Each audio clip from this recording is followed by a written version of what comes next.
Welcome to PH Insight. Know the force behind the flag. Whether it's warships, fighter jets, or the next big defense move. If it matters to Philippine security, it's here. Confusion has emerged over recent reports suggesting that the Philippine Navy, PN, is only eyeing 3 Abukuma-Class destroyer escorts from Japan. After listening to the explanation given by Vice Admiral Jose Mar. Ambrosio Ezpeleta, the Navy's flag officer in command, FOIC, before the Senate Committee on National Defense, it appears that this interpretation may not tell the full story. According to Ezpeleta's statements and context from ongoing discussions, the Philippine Navy does not only want 3 Abukuma-Class ships, it wants at least 3, should Japan be unable to offer the full 6 units for transfer. The original reports claimed that the Navy had decided to request only 3 Abukuma-Class destroyer escorts from Japan. However, upon closer examination of Ezpeleta's explanation, the situation seems more nuanced. The Philippine Navy recognizes that Japan may not be able to release all 6 ships of the Abukuma-Class due to undisclosed reasons, possibly related to operational needs, internal JMSDF fleet planning, or export policy restrictions. In that case, the Navy would be satisfied to receive at least 3 of the ships as a minimum commitment, rather than walking away from the opportunity altogether. This distinction is crucial. The Navy is not limiting itself to 3 vessels, it is expressing flexibility, ensuring that the transfer remains feasible even if Tokyo can't offer all 6 hulls. As one analyst noted, this is more a case of realistic negotiation than of scaled-down ambition. The Abukuma-Class destroyer escorts, first commissioned between 1988 and 1993, were built by Japan as multi-role anti-submarine warfare (ASW) ships. Displacing about 2,500 tons, they are smaller than most modern destroyers but still well armed for patrol, escort, and anti-submarine duties. Each ship carries torpedo tubes, ASROC anti-submarine rocket launchers, and a 76mm gun. While considered dated by JMSDF standards, the class remains seaworthy, well-maintained, and highly capable in littoral operations. If transferred, even 3 Abukuma-Class ships would significantly bolster the Philippine Navy's surface fleet, especially as tensions in the West Philippine Sea continue to escalate. They would also enhance the Navy's presence in key areas like Palawan, the Calayan Island Group, and the Philippine Rise.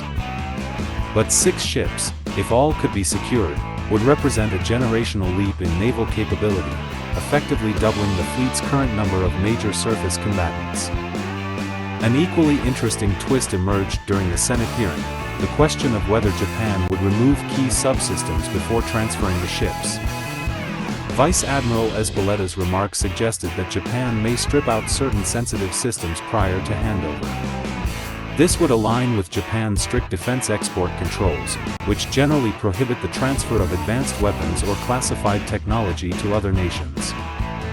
However, this statement appeared to contradict earlier reports, both from Philippine and Japanese media, which suggested that the Abukuma-Class ships could be hot transferred to the Philippines. A hot transfer means the ships would be turned over largely intact, with no major subsystems removed. Some reports even mentioned that Tokyo and Manila were considering a joint development arrangement, allowing the transfer to take place without violating Japan's restrictive export laws. If that earlier version holds true, it would mark an unprecedented level of cooperation between the Japan Maritime Self-Defense Force, JMSDF, and the Philippine Navy. But if Ezpeleta's version stands, the ships may require significant refitting and system integration before entering active service, potentially delaying their operational readiness. At this stage, both possibilities remain on the table. As of now, no formal agreement has been signed between Manila and Tokyo. The discussions remain at an exploratory stage, with both sides evaluating legal frameworks, costs, and the technical feasibility of transferring aging but valuable ships. Japan's ongoing modernization of its fleet, particularly the commissioning of new Mogami-class frigates, creates an opportunity for older ships like the Abukuma-Class to be retired and transferred. But Tokyo must navigate its domestic policies, which remain cautious about exporting military hardware. For the Philippines, the issue is less about politics and more about readiness. The Navy is trying to expand its limited number of surface combatants without overburdening its modernization budget. If Japan agrees to transfer even 3 ships, it would be a major win for fleet expansion. If all 6 become available, it would be a once-in-a-generation opportunity. Until more details emerge, the Navy remains tight-lipped outside official Senate and House hearings. This silence likely reflects the sensitivity of ongoing negotiations and Japan's discretion in publicizing defense cooperation.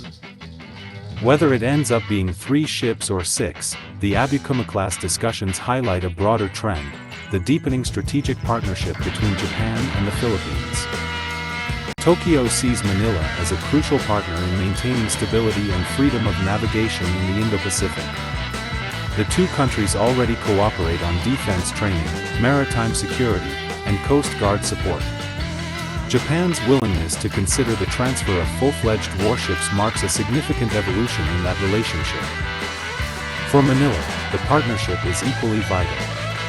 The Navy's modernization program continues to lag behind its regional peers, and acquiring ships from Japan provides both capability and credibility.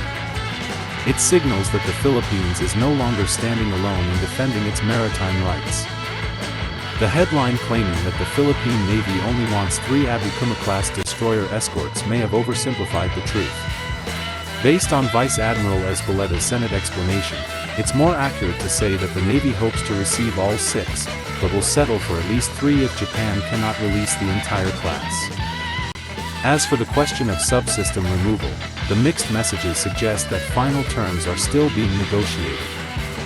Whether hot transfer or stripped-down handover, what matters is that the Navy is preparing for the next phase of its modernization, and this time, Japan is clearly part of the equation. Until official confirmation comes from both governments, it's best to treat these reports as preliminary. What's certain is that every additional ship counts, and the Abukuma-Class could play a crucial role in shaping the future of Philippine naval power. Disclaimer: this video is based on public Senate statements, credible media reports, and independent defense analysis. It reflects personal interpretation and commentary for educational and informational purposes only.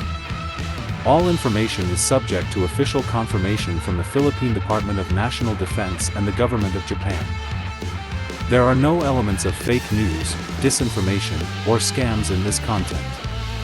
Viewers are encouraged to verify updates from official government sources. Recent headlines claim the Philippine Navy only wants 3 Japanese Abukuma-Class destroyer escorts, but the real story is more complex. In this video, we explain what Vice Admiral Jose Ma. Ezpeleta actually said in the Senate, why some reports may have misinterpreted his remarks, and how this possible transfer from Japan could transform the Navy's future.